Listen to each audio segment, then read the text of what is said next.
Turk biznesmen Galipos Turkistvis ბათუმში გოგოლის ქუჩაზე ჩამორთმეული ყველა შენობა და ფართი სრულად გამოყენებული იქნება სოციალური მიზნებისთვის. განაცხადა ამის შესახებ აჭარის მთავრობის თავმჯდომარე. მისი ცნობით რეგიონში 2000-მდე ეკომიგრანტია, რომელთა ქირის და საცხოვრებელის დასაკმაყოფილებლად 6 მილიონია გამოყოფილი.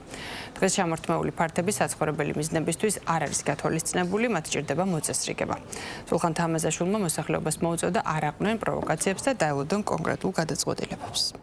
ქალაქ ბათუმში გოგოლის ქუჩაზე არსებულ შენობებთან არიან დგანან ჩვენი მოქალაქეები და ითხოვენ ფართების გადაცემას. მინდა ხაზგასმით აღვნიშნო, რომ ბატონი პრემიერ-მინისტრის ირაკლი კობახიძის პირადად მისი გადაწყვეტილებით აღნიშნული ფართები სრულად გათვალისწინებული იქნება სოციალური მიზნებისთვის და მას არ ექნება არანაირი კომერციული დანიშნულება.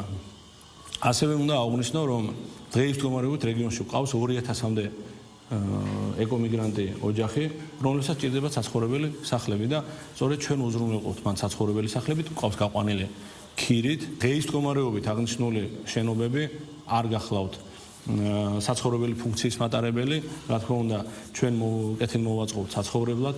სამინისტროში მუშაობს ეკომიგრანტი ოჯახების საცხოვრებლით დაკმაყოფილების პროგრამა თანადაფინანსების სახით, რომელიც გულისხმობს 50,000 ლარით ფინანსურ მხარდაჭერას თითოეული ოჯახისათვის. წელს პროგრამის ბიუჯეტი შეადგენს 8 მილიონ ლარს და 170 ოჯახი ისარგებლებს. პროგრამა ამოქმედდა 2016 წლიდან და 1030-ზე მეტმა ოჯახმა უკვე ისარგებლა აღნიშნული სერვისით.